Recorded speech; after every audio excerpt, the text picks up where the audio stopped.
बिस्मिल्लाहिर्रहमानिर्रहीम। मेरा नाम मियां सदी वासदेव का और आप देख रहे हैं डेली लॉ पॉइंट। आज का जो हमारा पॉइंट है, जो टॉपिक है, वो है anti rape investigation and trial act 2021। इसको हमने पढ़ना है कि इस एंटी रेप एक्ट में कौन कौन सी चीज़ें हैं। ये एंटी रेप एक्ट जो है वो ये कैसे वर्क करता है, फीमेल्स के हवाले से, बच्चों के हवाले से, ये रेप के ज़िना के मुकदमात के हवाले से, उनकी समात के मुतल्लिक, उनकी इन्वेस्टिगेशन के मुतालिक, ये सारे मामला को आज हम डिस्कस करेंगे वन बाय वन। ठीक है, तो इसकी इंशाल्लाह कोशिश करते हैं कि जितना मुख्तसर वक्त में आप तक चीज़ें जो है वो अच्छे अंदाज में पहुंचाई जा सके। फर्स्ट ऑफ ऑल, ये जो anti rape investigation and trial act 2021 है, ये 4 दिसंबर 2021 को पब्लिश होता है और ये पास होता है 3 दिसंबर 2021 को। इसकी जो एप्लीकेबिलिटी है वो it extend to the whole of Pakistan, पूरे पाकिस्तान में इसका जो नफाज हो चुका है। और कुछ डेफिनेशंस है वो मैं आपको बताता हूं कि इसमें first of all anti rape crisis cell उसको बनाया गया है, जो कि सेक्शन 4 इसका जो सेक्शन 4 है उसमें मैं बताऊंगा कि आगे चलकर वो कैसे बनता है, कैसे वर्किंग करता है। उसके बाद इसमें जो चाइल्ड की डेफिनेशन है उसमें मेल और फीमेल दोनों शामिल हैं और वो बच्चा कहलाएगा जिसकी 18 साल से कम उम्र है।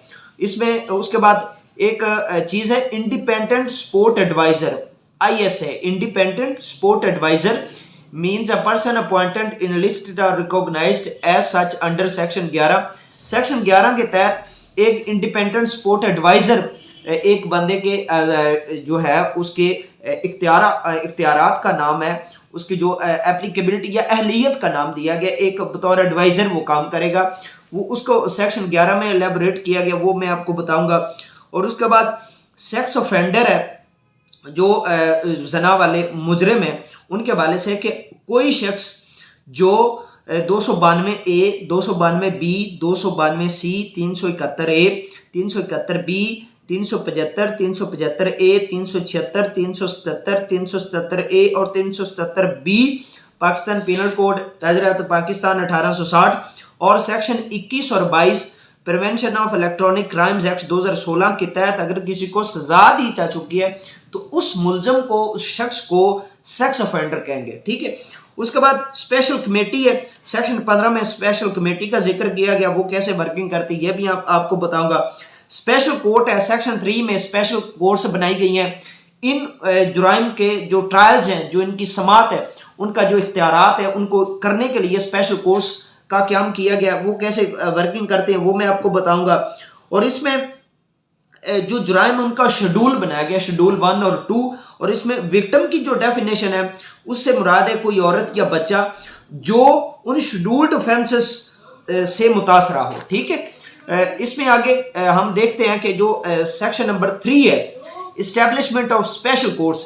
अब इस जो मखसूस अदालतें हैं इनके जो क्याम है वो chief justice of high court, जो गवर्नमेंट जो है, फेडरल गवर्नमेंट जो है, वो chief justice of high court, उस सूबे के chief justice of high court की कंसेंट के साथ, उसकी कंसल्टेशन के साथ स्पेशल कोर्ट्स का क्याम अमल में लाएगी। और उसमें जो हमारे पास सेशन जजेस हैं या एडिशनल सेशन जजेस हैं या कोई ऐसा वकील, हाई कोर्ट का वकील जिसकी जो 10 साल का जिसके पास तजर्बा हो या और उसकी जो उम्र है वो 68 साल से 68 ईयर से ज़्यादा ना हो, उसको बतौर स्पेशल कोर्ट में उसको तैनात किया जा सकता है। या जो इसके इख्तियारात हैं वो सेशन जज और एडिशनल सेशन जज को ट्रांसफ़र कर दिया गया और उनकी जो कोर्ट्स हैं उनको नंबरिंग दे दी गई कि ये कोर्ट स्पेशल कोर्ट है और ये कोर्ट जो है वो इस तरह के केसेस को डील करेगी। उसके बाद जो कोर्ट्स हैं, जो जेंडर बेस्ड वायलेंस कोर्ट्स हैं, GBW, उसके बाद जुवेनाइल कोर्ट्स हैं, चाइल्ड प्रोटेक्शन कोर्ट्स हैं, वो ऑलरेडी उनको बतौर स्पेशल कोर्ट्स इस एक्ट के तहत भी वो बतौर स्पेशल कोर्ट्स काम सर अंजाम देंगी। उसके बाद जो इनके जो पावर्स हैं जजेस की, वो एज पर जो कोड है, जो हमारे पास ज़ाब्ता फौजदारी का जो कोड है उसमें जितनी पावर्स हैं वो उनके पास होंगी। ठीक है, और जिस इसमें जो स्पेशल जज की जो अपॉइंटमेंट है वो 3 साल तक होगी। ठीक है, और अगर वो अपने इस हवाले से कोई मिसकंडक्ट करता है तो उसके हवाले से उसके खिलाफ प्रोसीडिंग्स भी हो सकती हैं। ठीक है, और जो ट्रायल है वो अमूमी तौर पर जो उसका टेरिटोरियल जुरिस्डिक्शन होगी, अगर ननकाना साहब का कोई जज है उसको स्पेशल कोर्ट बना दी गई है तो वो ननकाना साहब के केसेस की ही समाअत का इख्तियार रखेगा। अब उसके बाद सेक्शन 4 है anti rape crisis cell. Anti rape crisis cell जो है ये सेल कैसे काम करता है, इसमें कौन कौन होता है, तो वो फर्स्ट ऑफ ऑल जो सेक्रेटरी है ministry of law and justice, वो चीफ सेक्रेटरी, सूबे के चीफ सेक्रेटरी या इस्लामाबाद कैपिटल टेरिटरी का जो चीफ कमिश्नर है उसकी कंसल्टेशन के तहत उसके साथ कंसल्ट करके एंटी रेप क्राइसिस सेल बनाएगा जो शेड्यूल 2 के मुतालिक जुर्म को डील करेगा उसमें। और वो जो एंटी रेप क्राइसिस सेल है वो मुकामी जो पब्लिक हॉस्पिटल्स हैं, जो सरकारी हॉस्पिटल्स हैं, वहां पर उनका क्याम लाया जाएगा और उसके साथ जो एडिक्वेट जो एक जरूरी मेडिकल फैसिलिटी है उसको भी मद्देनजर रखा जाएगा। उसमें होगा कौन, उसको हेड करेगा जो उस इलाके का कमिश्नर या डिप्टी कमिश्नर होगा, उसके साथ एमएस होगा जो मेडिकल सुपरिटेंडेंट ऑफ हॉस्पिटल होगा, उसके बाद जो पुलिस ऑफिसर होगा और उनमें उसका और इंडिपेंडेंट स्पोर्ट एडवाइजर, जो इंडिपेंडेंट स्पोर्ट एडवाइजर जिसकी हमने बात की, जिसको अपॉइंट किया गया सेक्शन 11 के तहत जिसे अपॉइंट किया जाता है, वो आगे चलकर बात करते हैं, वो भी उसका रुकन होगा और पुलिस ऑफिसर भी उसका रुकन होगा और उसमें कोई एक रुकन जो है वो खातून होगी। ठीक है, ये इस तरह बन गया एंटी रेप क्राइसिस सेल। और ये फंक्शन कैसे करेगा, ये काम कैसे करेगा, अब सेक्शन 5 में इसकी powers, duties, functions etcetera of the anti rape crisis cell, तो ये जो शेड्यूल 2 है उनके जो जुराइम्स हैं उनके मुतालिक ये करेगा कि फर्स्ट ऑफ ऑल वो जो विक्टिम होगी उसका मेडिकल करवाएगी। ठीक है, उसके बाद उनकी जो कलेक्शन ऑफ एविडेंस है, जितने भी वो जरूरी समझेगी कि ये जो पीस है, ये जो चीज़ है, ये बतौर एविडेंस जो वो लिया जाना ज़रूरी है, उसको कलेक्ट किया जाना ज़रूरी है, उसको इकट्ठा किया जाना ज़रूरी है, वो इकट्ठा करेंगे। ठीक है, फोरेंसिक एनालिसिस या एग्जामिनेशन के लिए भेजेंगे। उसके बाद जितनी जल्दी होगा वो उनकी एफआईआर करवाएंगे। इसके अलावा कोई भी दूसरा ऐसा जो है वो ज़रूरी काम हो वो सारे अंजाम देगी। और इन हवाले से जितने भी इनका काम है इनको करने के लिए उनको किसी मखसूस ऑर्डर की ज़रूरत नहीं होगी, वो फिलफौर ये सारे मामला जो है वो फिलफौर करेंगे। उसके बाद जो एसएचओ है मुतलका पुलिस स्टेशन का, जो एसएचओ है उसके पास अगर कोई इंफॉर्मेशन आती है, ठीक है, यानी कि ये तो क्राइसिस सेल को डायरेक्ट अगर अप्रोच किया जाए तो ये फिर मामला है। अगर एसएचओ के पास शेड्यूल 2 के मुतालिक कोई इन्फॉर्मेशन आती है तो वो उसी वक्त वो एफआईआर चेकआउट करके उसी वक्त वो जो रिपोर्ट है सच इन्फॉर्मेशन जो है वो एंटी रेप क्राइसिस सेल को फॉरवर्ड कर देगा। और इसकी वर्किंग के हवाले से जो सेक्रेटरी है ministry of law and justice, वो जो चीफ कमिश्नर आईसीटी उसके साथ कंसल्ट करके टाइम टू टाइम वो गाइडलाइंस जो है वो मुरतब कर सकते हैं। अब आ जाता है जो सेक्शन 6 है लीगल असिस्टेंस। लीगल असिस्टेंस जो कानूनी इमदाद है उसको भी मद्देनजर रखा गया है और इसमें जो legal aid and justice authority act 2020 है उसके तहत जो विक्टिम्स हैं उनको लीगल असिस्टेंस प्रोवाइड की गई है। ठीक है, और जो इसके हवाले से एक वकला का पैनल जो वो तश्कील दिया जाएगा। वकला का पैनल तश्कील कौन देगा, वो मिनिस्ट्री ऑफ ह्यूमन राइट्स जो है वो एक पैनल जो है एडवोकेट्स का वो पैनल अप्रूव करेगा। वो फी बेसिस पर हो सकता है, प्रो बोनो बेसिस पर हो सकता है या किसी अजाजी ऑलरेडी बेसिस पर भी हो सकता है। तो वो इस एक्ट के तहत उस पैनल में से किसी एक वकील जो है वो उनकी असिस्टेंस भी करेगा, सारे मामला कानूनी मामला वो करेगी, यानी कि ये फ्री लीगल एड होगी, फ्री जो मुफ्त कानूनी इमदाद होगी। ठीक है, उसके बाद सेक्शन 7 है prosecutor general and special prosecutors. इस वाले से जो ministry of law and justice है वो उस कोर्ट को, जो स्पेशल कोर्ट है उसमें जो प्रोसिक्यूशन है उसको रिप्रेजेंट करने के लिए स्पेशल प्रोसिक्यूटर का इंतखाब कर सकती है, उस स्पेशल प्रोसिक्यूटर को तैनात कर सकती है। ठीक है, उसके बाद नंबर 8 है, सेक्शन 8 है विक्टिम एंड विटनेस प्रोटेक्शन। इस सेक्शन में जो विक्टिम है, जो मुतासरा है या उनके जो विटनेस है, जो गवाहान है, उनकी जो सिक्योरिटी और उनकी सेफ्टी के लिए वो मेजरमेंट्स किए जाएंगे, अरेंजमेंट्स किए जाएंगे। उनकी जो शनाख्त है उसको छुपाया जाएगा, उसको डिस्क्लोज नहीं किया जाएगा, बताया नहीं जाएगा कि इस मुकदमे कौन कौन गवाह है और कहाँ कहाँ से वो बिलोंग करता है। उसके बाद और कोशिश करनी चाहिए कि वो कहते हैं कि डिस्टेंस रिकॉर्डिंग ऑफ टेस्टिमनीज, कि जिसमें कोई थोड़ा सा फासला हो जिन गवाह में, उनके जो बयानात हैं वो वीडियो कॉन्फ्रेंस के जरिए, ऑडियो वीडियो लिंक्स के जरिए या कोई भी दूसरा जो मॉडर्न डिवाइस है उसको यूज में लाते हुए वो चीजें उनकी एविडेंस वो उनकी एविडेंस लेनी चाहिए। Relocation of victims and witnesses होनी चाहिए।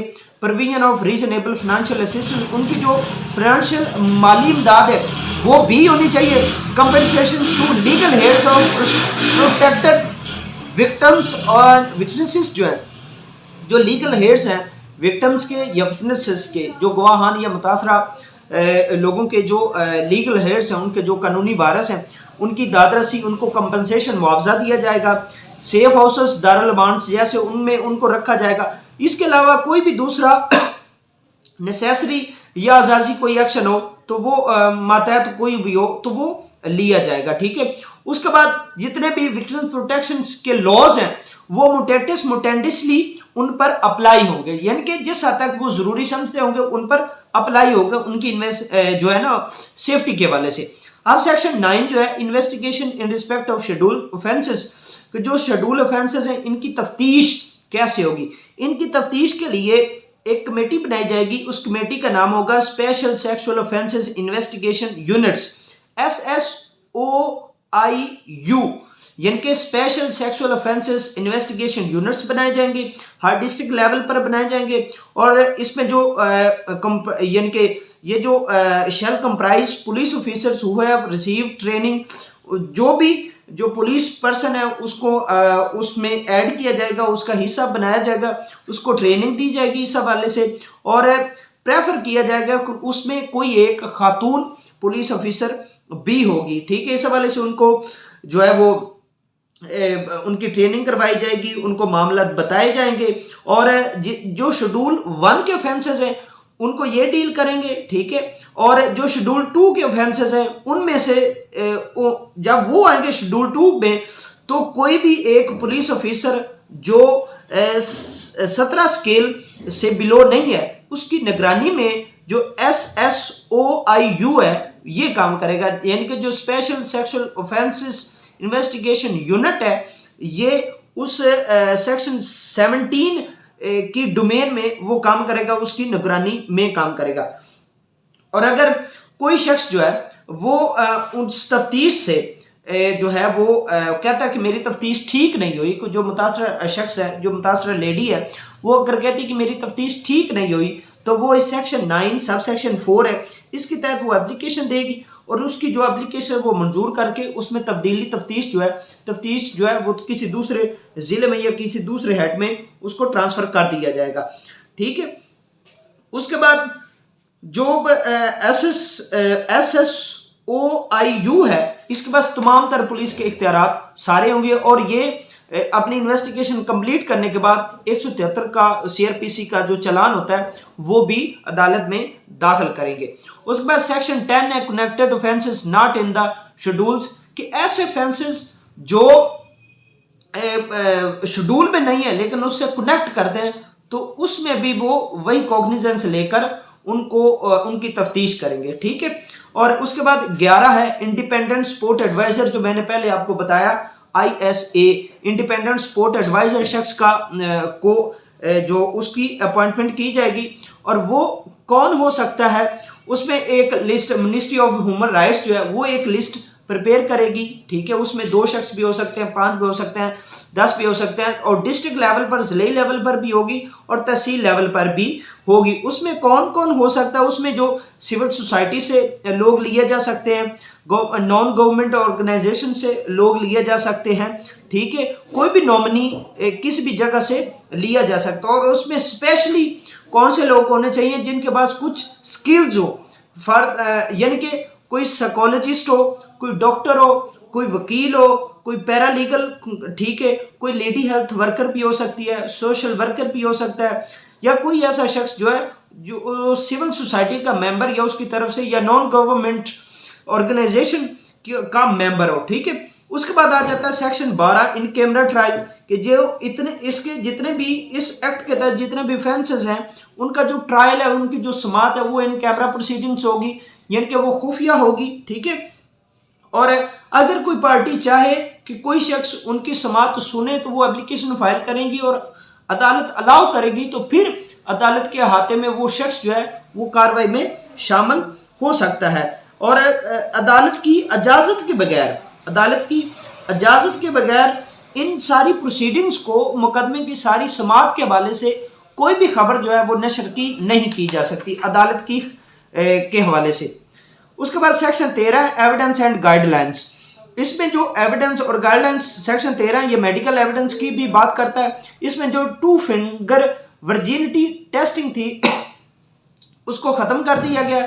वो कहते हैं कि शैल बी स्ट्रिक्टली प्रोहिबिटेड, उसको बिल्कुल उस पर मुकम्मल पाबंदी लग चुकी है और उसकी कोई वैल्यू नहीं है, वो भी उन्होंने इसमें ऐड कर दिया। इस हवाले से इससे पहले 4/1/2021 को फैसला आ चुका है लाहौर हाई कोर्ट का, जस्टिस आयशा मलिक ने, जो आप recently justice of supreme court हो गई हैं, तो उनके पास एक पिटीशन थी, writ petition number 13537 of 2020, 30 pages पर ये फैसला था, सदफ अजीज वर्सेस फेडरेशन ऑफ पाकिस्तान। इसमें जो ये बहुत अच्छी जजमेंट है, इसमें 2 फिंगर वर्जिनिटी टेस्ट को नल एंड वाइट किया गया और इससे रोका गया और इसी के ही बेस में ये जो एक्ट है ये अमल में लाया गया, ठीक है।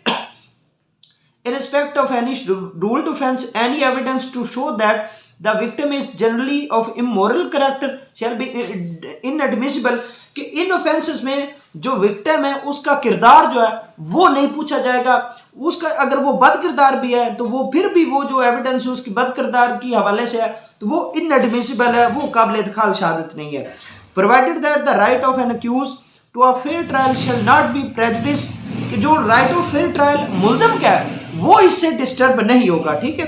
The testimonies and evidence of victim, accused and witnesses in court shall be video recorded, preserved and reduced in writing. जो मुतासरा खवातीन होंगी, विक्टिम्स होंगी, मुलजम होंगे या गवाह होंगे, उनके जो बयानात हैं वो वीडियो रिकॉर्डिंग में भी होंगे, उनको प्रिजर्व किया जाएगा और लिखे भी जाने चाहिए, ठीक है। उसके बाद सेक्शन आ जाता है 14 statement under section 164 of the code, कि जो 164 का बयान है वो सिर्फ यहाँ पर लिखा है कि वो सिर्फ एक लड़की का, ये एक विक्टिम का सिर्फ एक दफा होगा, ठीक है, दूसरी दफा उसका बयान नहीं होगा। और जो उसका बयान है वो वीडियो रिकॉर्ड की जाएगी, उसको प्रिजर्व किया जाएगा और उसको लिखा भी जाएगा।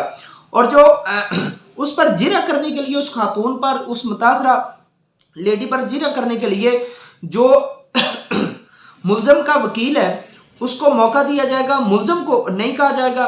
और या अदालत जो है वो खुद भी उससे क्वेश्चन पुट कर सकती, खुद भी उससे कुछ जो है क्वेश्चन जो है वो पूछ सकती है। उसके बाद स्पेशल कमेटी है, the ministry of law and justice जो है वो ऑलरेडी बेसिस पर या प्रो बोनो बेसिस पर स्पेशल कमेटी का इनकाद कर सकती है, वो बना सकती है, जिसमें जो गवर्नमेंट के मुख्तलिफ नुमाइंदे शामिल हो सकते हैं।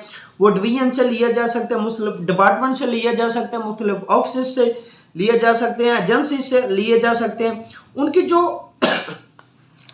जो उनकी कमेटी होगी वो सिविल सोसाइटी में भी उसके मेंबर्स लिए जा सकते हैं और वो सारे मामला को लुक आफ्टर करेगी, अपनी वो गाइडलाइंस भी बनाएगी और इन वो सारी वर्किंग को और इसकी इफेक्टिव वर्किंग को करने के लिए, इसको इफेक्टिव करने के लिए, ज़्यादा मौसर करने के लिए वो इकदाम करेगी। और अगर उस कमेटी के कोई किसी ऑर्डर्स को या किसी हुक्म को, अगर कोई किसी डायरेक्शन को अगर कोई नहीं मानता तो जो कमेटी है उसके खिलाफ डिसिप्लिनरी एक्शन लेते हुए मुतलका डिपार्टमेंट को उसके खिलाफ एप्लीकेशन दे सकती है, ठीक है। उसके बाद आप आते हैं ट्रायल पर, इसकी जो समाअत है वो कैसे होगी। इससे सेक्शन 16 डील करता है। Court upon taking cognizance of a case under this act shall decide the case expeditiously preferably within 4 months, के जो अदालत है उस एक्ट के तहत जो है उस केस का जो फैसला वो 4 माह में करेगी, ठीक है।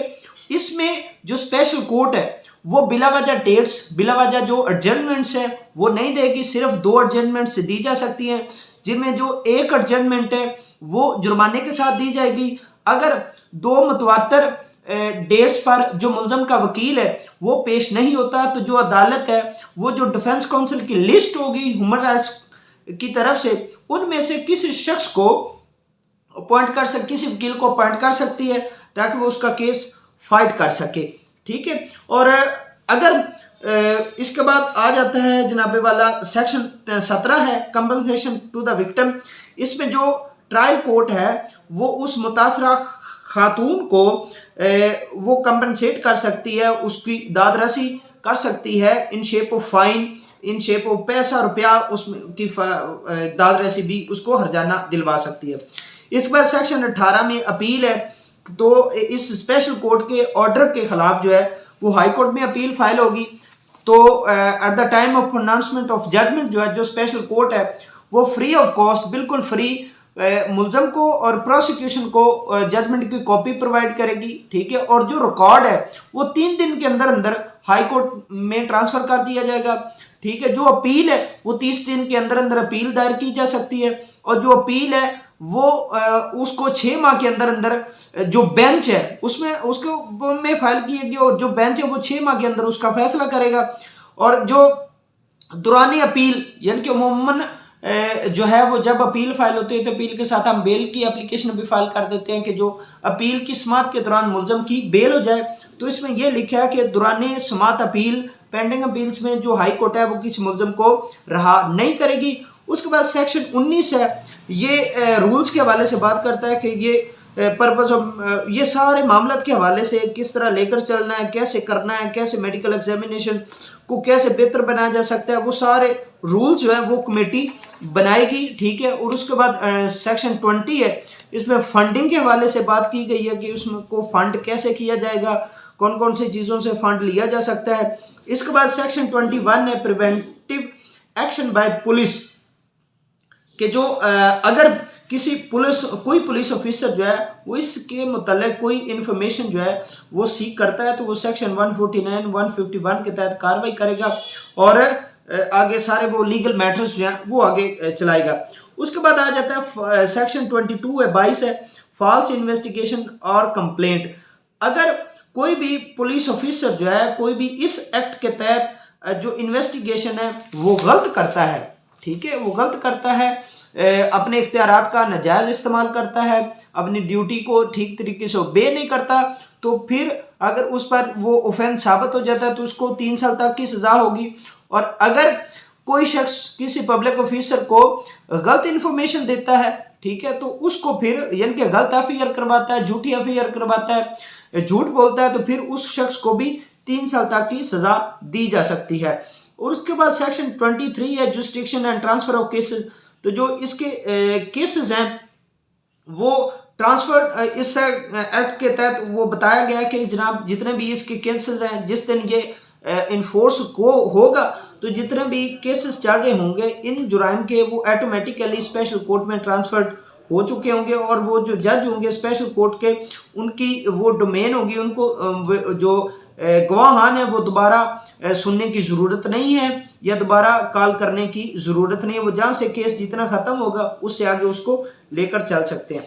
उसके बाद रजिस्टर है सेक्शन 24 में 24 में register of sex offenders. NADRA इस एक्ट के तहत जो नादरा है वो रजिस्टर ऑफ सेक्स ऑफेंडर्स वो तरतीब देगा, ठीक है, उसमें सारी डिटेल होगी।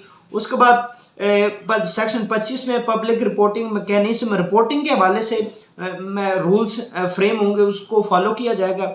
उसके बाद है सेक्शन 26 है 26 non disclosure of identity of victims, कि जो इस एक्ट के तहत जो मुतासरा हैं उनकी जो आइडेंटिटी है उनकी जो शनाख्त है वो ज़ाहिर नहीं की जाएगी और उनकी फैमिली और अगर उनकी फैमिली की तरफ से आपको परमिशन दी जाती है तो फिर आप कर सकते हैं, ठीक है। और अगर कोई शख्स करता है उनकी जो आइडेंटिटी है उनकी जो शनाख्त है उसको डिस्क्लोज करता है तो उस शख्स को 376 ए पाकिस्तान पिनल कोड के तहत 3 साल तक की सज़ा दी जा सकती है। इसके बाद ये एक दूसरे वैसे कानूनी मामला के हवाले से कुछ सेक्शंस है, ठीक है, 27 है, 28, 29, 30 है, 31 है। उसके बाद जो शेड्यूल है ये हम पढ़ते हैं। शेड्यूल 1 में जो ऑफेंसेस हैं वो सेक्शन 34 है, 292 ए है, 292 बी, 292 सी, 354, 365, 365 ए, 368, 359, 359 ए, 498 बी, 498 सी, 511 पाकिस्तान पिनल कोड 1860 जिसे हम ताज़ीरत पाकिस्तान कहते हैं। उसके बाद हैं जनाब चैप्टर 5 और चैप्टर 5 ए पाकिस्तान पिनल कोड का, उसके जुराइम से। उसके बाद section 21, 22, 21, 22 prevention of electronic crimes act 2016 के है। उसके बाद एंटी टेररिज्म एक्ट के जो सेक्शन हैं वो सारे हैं, ठीक है। और उसके बाद शेड्यूल नंबर 2 में जो सेक्शन है वो ऐड किया गया 34, 336 ए, 336 बी, 354 ए, 364, 364 ए, 365 बी, 366 ए, 366 बी, 367 ए, 371 ए, 371 बी, 375, 375 ए, 376, 377, 377 ए, 377 बी, 511 पाकिस्तान पिनल कोड है। इसके बाद चैप्टर 5 और 5 ए और जो है वो दूसरा 16 चैप्टर जो है पाकिस्तान पिनल कोड का उसको शामिल किया गया। एंटी टेररिज्म एक्ट की तमाम दफात को शामिल किया गया। इसमें ये कहता है कि अगर 34, 364, 364 ए और 511 शेड्यूल 2 में ये जो है वो उस वक्त ये कॉग्निजेबल समझे जाएंगे अगर ये दूसरे कॉग्निजेबल ऑफेंस के साथ अटैच होंगे, फिर समझे जाएंगे। तो ये आज हमने पढ़ा anti rape investigation and trials act 2021। उम्मीद है आपको वीडियो पसंद आई होगी। दुआओं में याद रखिएगा। कोशिश कर रहा हूँ मेरे चैनल को सब्सक्राइब करें, वीडियो को लाइक किया करें, हर वीडियो पर कमेंट किया करें ताकि मेरी हौसला अफजाई हो सके। दुआ में याद रखें। इंशाल्लाह किसी दीगर वीडियो में आपके साथ मुलाकात होगी। तब तक के लिए अल्लाह हाफिज।